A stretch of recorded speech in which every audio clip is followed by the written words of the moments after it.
What's up, YouTube? John Jefferson here to talk about more stuff. John Jefferson, also known as Twink Bear, also known as Mr. $2 Bill. You get the picture. Anyway, here's what I'm talking about today. Mass immigration, unlimited immigration. And I'm not going to talk about it in a way that most people normally talk about it. They usually like to talk about it on an international scale. They like to talk about, Mexico to America normally. They like to talk about it, the Middle East to Europe. China to Canada. They like to talk about it in those ways, or China to Australia, or China to Africa. You guys get it. So, how I'm going to talk about it is on a local level. Local, state to state, kinda, within the United States, but more local. And the area that I'm going to be talking about specifically is New York, New Jersey, and the Poconos. The Poconos is where I live, and I'm going to be talking about how specifically mass immigration has affected and destroyed the Poconos. To an extent. I mean, the Poconos is still here, but... So, the reason that I'm talking about this is because this is my home, where I am right now, the Poconos. My family has lived here for 250 years. We founded it. If you know the Poconos, you'll probably have heard of the Broadhead Creek. One of my ancestors was the first guy to settle along the Broadhead Creek. His family was slaughtered by natives. He went back to Bucks County, Pennsylvania, where he landed, got a new wife, and came back up and tried again. Stroudsburg, I believe, was founded at that time, but there was nothing outside of Stroudsburg. So, we've been here for a while.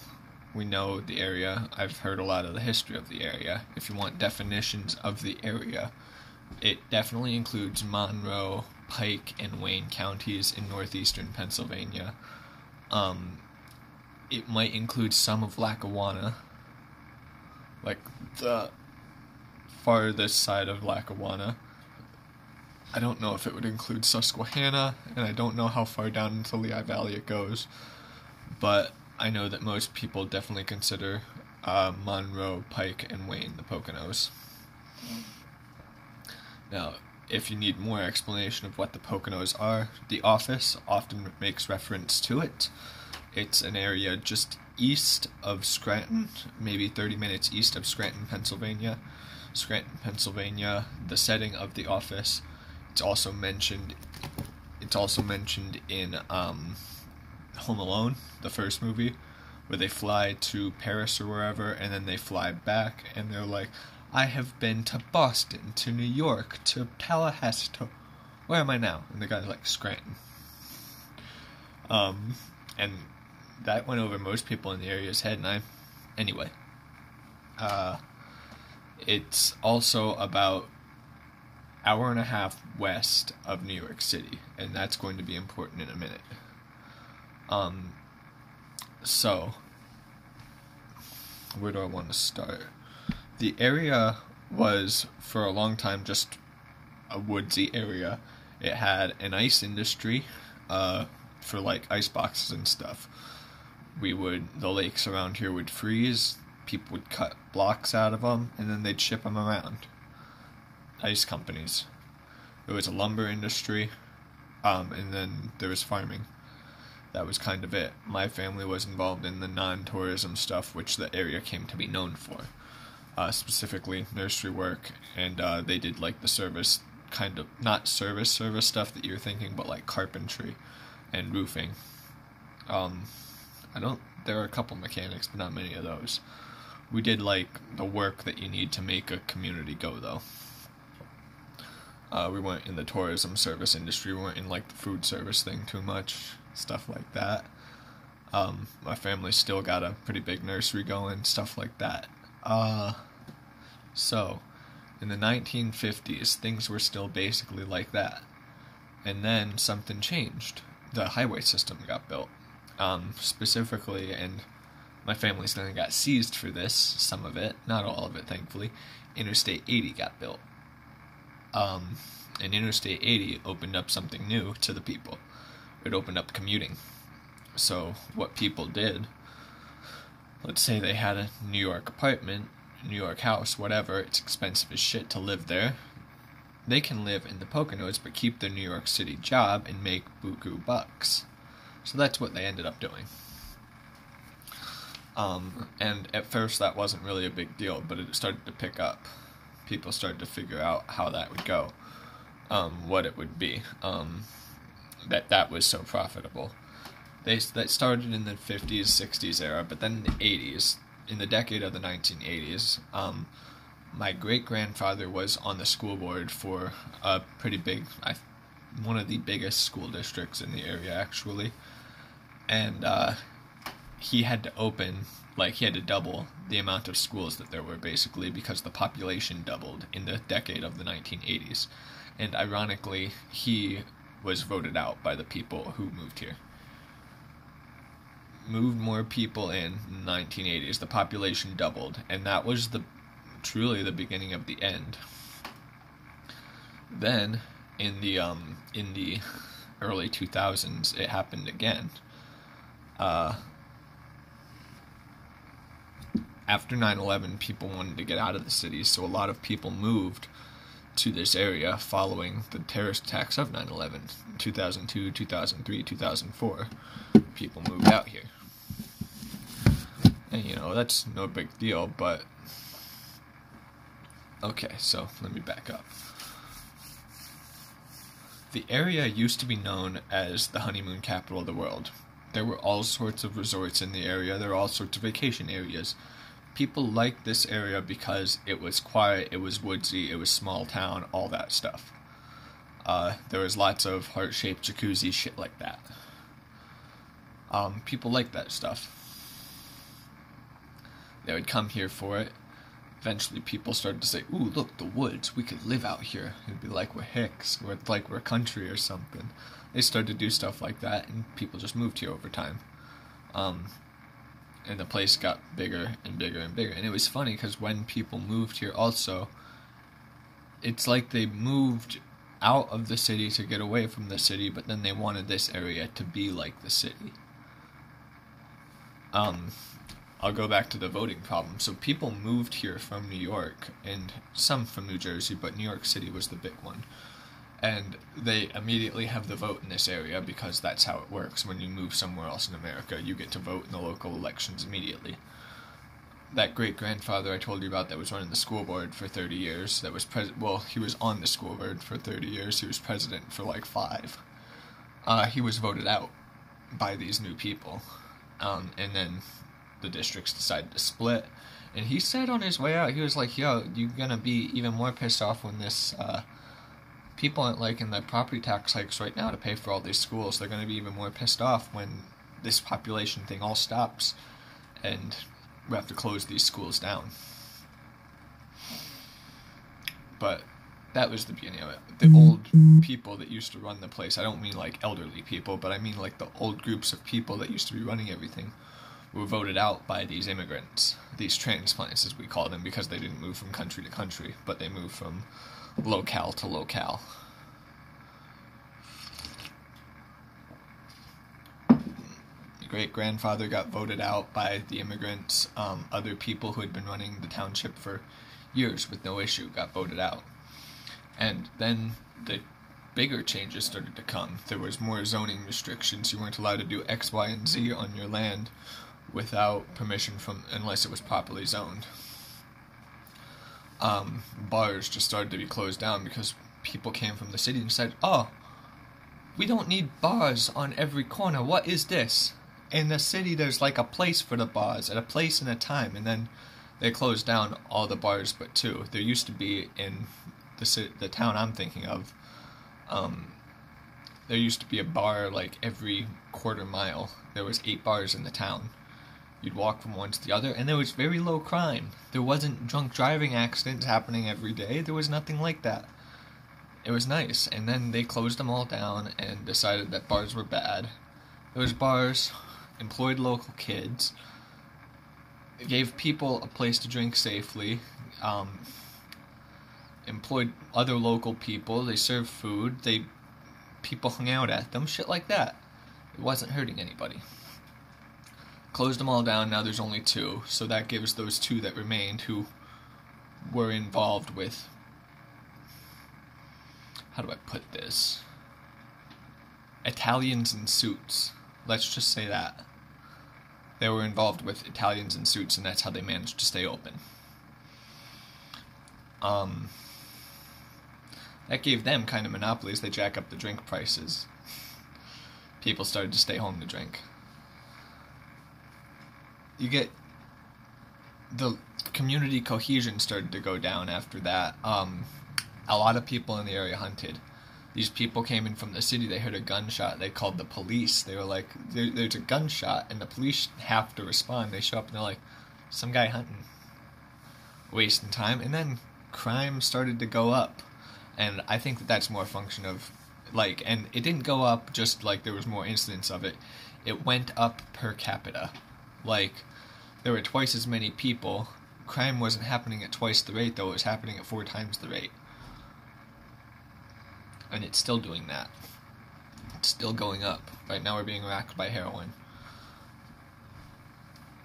They voted to allow subdivisions of land that were supposed to not be subdivided. They did shit like that. They moved in here, lots of people. The population doubled, so the number of people here actually was the same as the number of locals. They just outvoted the locals. They took control of the government just by moving here. And that's how immigration started to destroy the Poconos. And then, this place was also known for being, like, natural, like, woodsy area. So many people move here and so many houses get built that it's not really the woods anymore.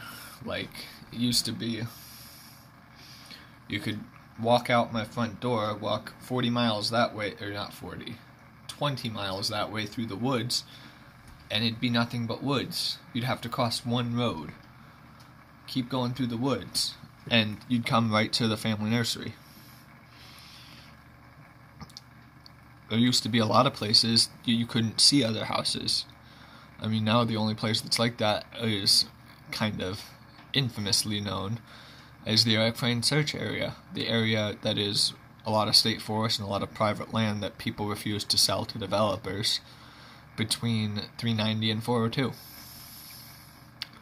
Well, 390, 402, and 447, kind of.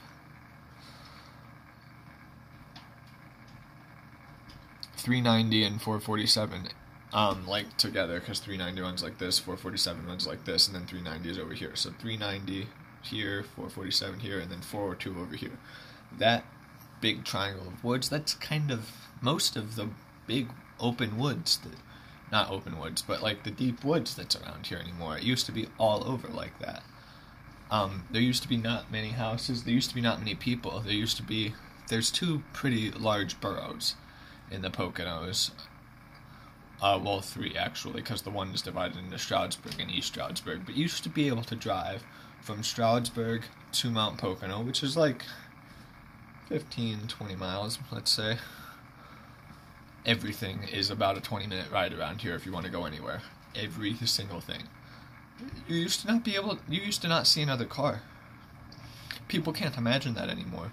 The whole character of the area has changed. You used to be able to like drive in, used to see somebody you knew, you'd like wave at them. You'd just stop in the middle of the road, roll down your windows, and be talking to them, and you wouldn't have to worry about another car for like a couple minutes, you know. Hey, what are you doing? I'm headed down to get some tools, you know. Oh, what are you doing? I'm going to hardware store. Oh, okay. Well, see you around. You know, now you got people up your ass instantly blowing the horn at you. You can't, like, the whole local area's changed. And that's what killed the tourism industry. Eventually, all of these new people who wanted to come here to get away from the city, but then also wanted this place to be just like the city. Yeah, what the fuck is this? I gotta drive 15 minutes to get to the goddamn gas station to buy my cigarettes. Hey, what is this? They ought to put one up walking distance. I can walk there in 5 minutes. It'd be great. And then this place becomes like New York City colony. So that's how and on top of that, you used to be able to make a fair wage around here. That went away. Now, the average wages around here are about a third lower than the average. I'm looking at Mount Pocono and Stroudsburg boroughs because they're the two biggest towns. They're at $41,000 a year median salary, and the national median salary is $61,000. You know, maybe that's not the best comparison, but the area wages are depressed. We know it. We know that if we go down to the Lehigh Valley, as I work in roofing, I have worked in roofing, we can charge 50% more, and people are like, okay. Around here, there's so many people competing for a few jobs that the wages get driven down.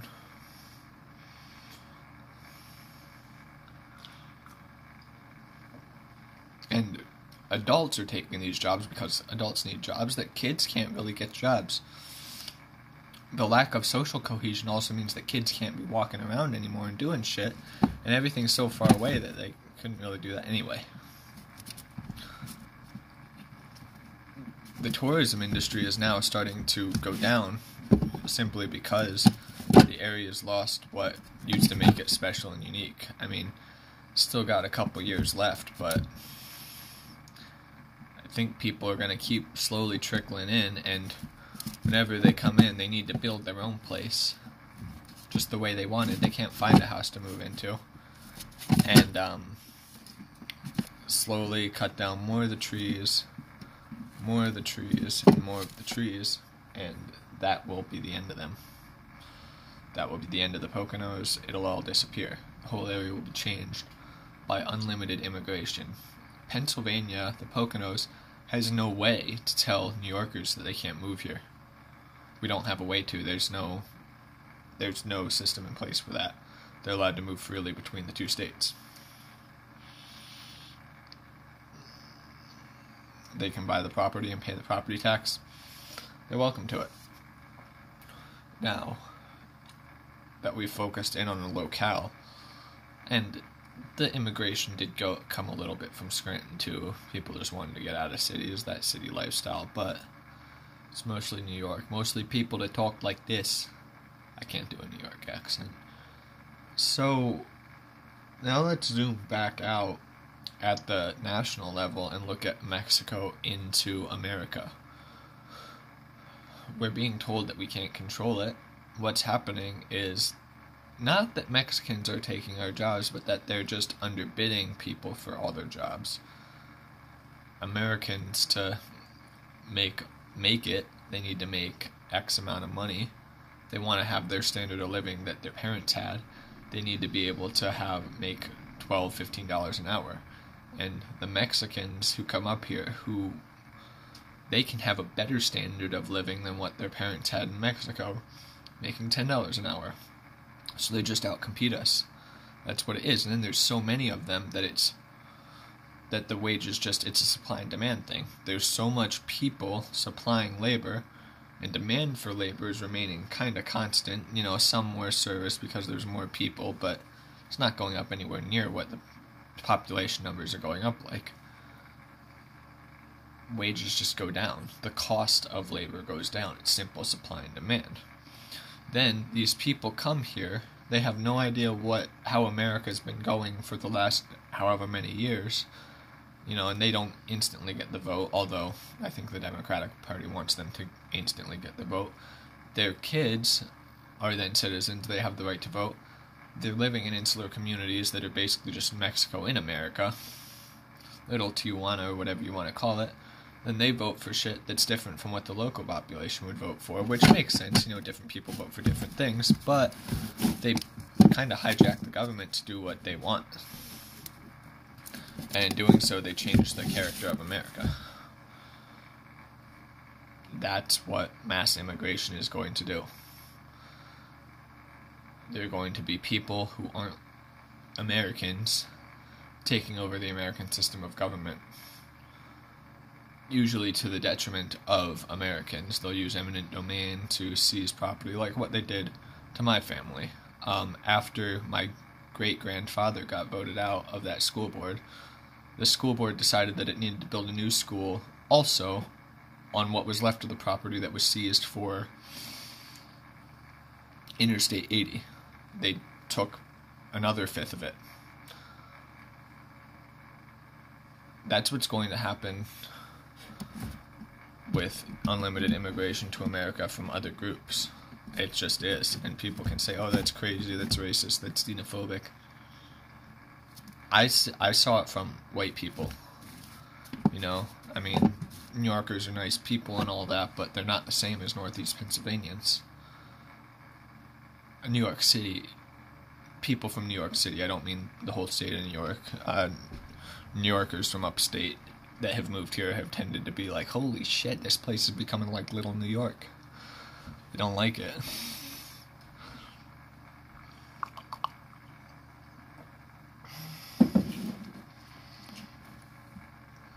And that's what's going to happen on the national scale. And I think at this point, I mean, we've already got Muslims being voted in Minneapolis. We've already got Mexicans being voted in traditionally Irish sectors. It started already. And with 60 million prospectively Mexicans here, it's not going to go away. I think this is the end of America. In the same way that the Poconos is just, it's like a large animal that gets shot through the heart. It's dead, but it don't know it yet. I've done that. I've seen it. Just, they run. They're moving, but they're dead. They're dead men walking. It's like the 5-point palm exploding heart technique, where like from Kill Bill, you get hit 5 times, and then they just back up. They're like, what's up? And then when the person who was hit with the 5-point palm exploding heart technique takes 5 steps, their heart explodes and they die. That's what we are at. We've been hit with the 5-point palm exploding heart technique. And once you're hit with it, you're a dead man. You can still walk, you can still move a little bit, but then dead. That's the stage we're at. That's the stage that the Poconos is at. And the Poconos will be here when it's over. When America collapses, I think that the Poconos problems will actually start to subside. We still have a chance, maybe, because welfare is definitely exacerbating the problems, enabling people to live out here when they shouldn't be living out here. They really shouldn't be living. And by that I don't mean that they deserve death. I mean that being given money is the only reason their parents ever chose to produce them. Were welfare not a thing, their parents would have never decided to have them. That's what I mean by they shouldn't be alive. I know similar situations happen all the time. Happened in the old days. People thought, oh, our grain yields are great. We can afford to have another kid and we'll be no problem feeding him. Early frost next year wipes the crops out. That kid dies, their other 2 kids die, and the mother and father barely make it. That's what it basically was. Oh, the government will give us all this money. We can afford to have another kid. And then they do, and then what's going to happen is the government money is going to dry up. And I don't know. I don't know if that will fix the Poconos or if what. But I do know that America is definitely dead in the water. It's just, I don't know it yet. That's what we're at right now. So, because of all those things, I am opposed to mass immigration and unlimited immigration. I'm not all around opposed to immigration. If people want to move from one place to another, and the place they want to move has people who are like, yeah, we want more people moving here, that would help our economy for XYZ reasons, then sure, they should be allowed to move here. But let's say that some people want to move to some place, and the place that they want to move is full of people, and those people are saying, we can't handle more people, we don't have the houses for it, we don't have enough jobs to go around already. Like, sorry, buddy, move somewhere else. That's how immigration should be. Like, people shouldn't be able to just impose, say, no, I'm moving here. Can you imagine what that was like? Let's say all 300 million Americans, for some reason, just decided, we're going to move to Germany, and we're going to take over Germany. Our kids will be born, they'll be citizens or some shit like that, or we'll move to France. France is easier, because I don't know what German citizenship laws are, but we'll move to France. Yeah, and then we'll be speaking French, so they'll call us French. We'll be citizens. Well, our kids will be speaking French as their native tongue. They'll call them French, and then our kids will vote for our values, and we'll just take over France. We could probably do it with a third of the country. 100 million. That would solve our problems here, too. And then we'd have another country overseas that is, like, French America. I don't know what we call it, but we shouldn't be able to do that. We shouldn't be able to just export people en masse to France or Germany or Belgium or the Netherlands or the UK or wherever. We shouldn't be able to just export people en masse and take the place over and say, oh no, we immigrated here legally and now we're citizens, so we get the vote, so we get to take over your system of government to do what we want. That shouldn't be allowed. We shouldn't be able to alter the character of the nation. Mexico has it right in their constitution that you're not allowed to mess with the demographics of Mexico.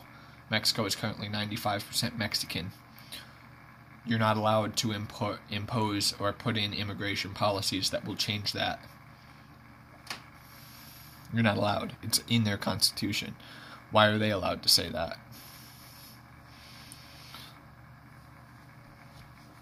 So yeah, I'm not 100% opposed to immigration, but I do think that it needs reasonable restrictions. And this whole immigration is a human right thing, that is a takeover strategy that I think is being pushed by Arab nations and the Chinese. The Chinese put out a plan a couple years ago that said that they were going to just move 100 million people to Canada and then take over Canada. And it wouldn't be a violent takeover, it would just be what I just described. They export 100 million people to Canada. Those people then outnumber the local Canadians. They outvote the local Canadians. They vote in Chinese politicians that do what they want and not what the local Canadians want, and they just take over Canada. Canada is now a Chinese nation after that goes through. And they put this plan out. Excuse my coffee pot. They put this plan out, and the whole world was like, yo, what the fuck is this? And China was like, oh, sorry, but China is a communist nation. If they make a plan, they're doing it. They may have retracted it publicly and said, no, we're not doing that, but we know they're doing it. Erdogan, Recep Erdogan, the guy from Turkey, he said, you will accept more immigrants into the EU. And he said something about them being a weapon against something, Christianity, Europeans, whites, I don't know. Something to that effect. They're pushing for this so they can just send more people to our countries, which are, the Arabs, our countries are better than the Arab countries. Take them over. Turkey, I don't know if it counts as Arabic. China, it wants more land. Our country isn't necessarily better than China. It's more free than China because China is, kind of communist. I know that they used to be, hardcore communists, and now it's, like glasnost communism. More open communism. People are allowed to have some kind of human rights a little bit, but if they say the wrong thing, they're still going to jail.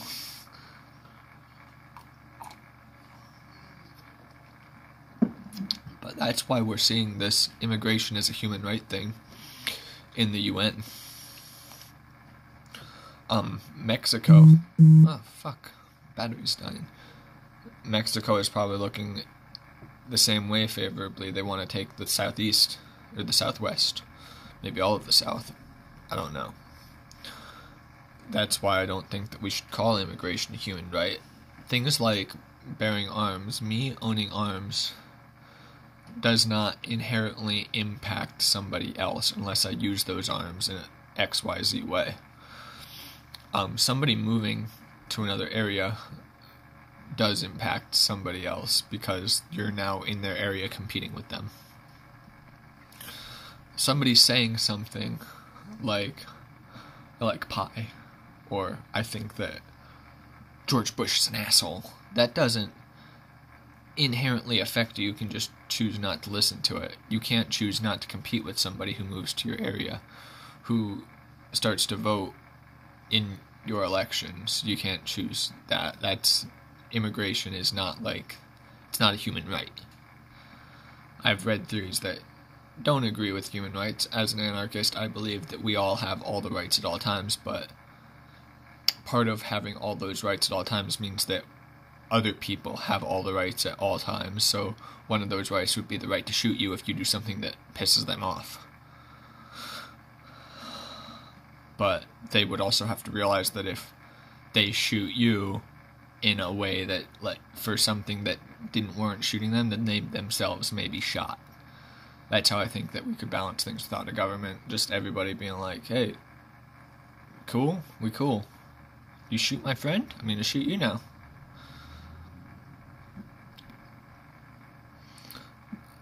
And that's what's coming, I think. I don't think that there's going to be a state, or if it is a state, it's going to be illegitimate because it's just going to be made with imported voters.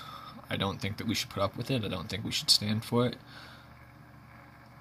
This unlimited immigration thing being pushed by the UN is just a means for control by democracy.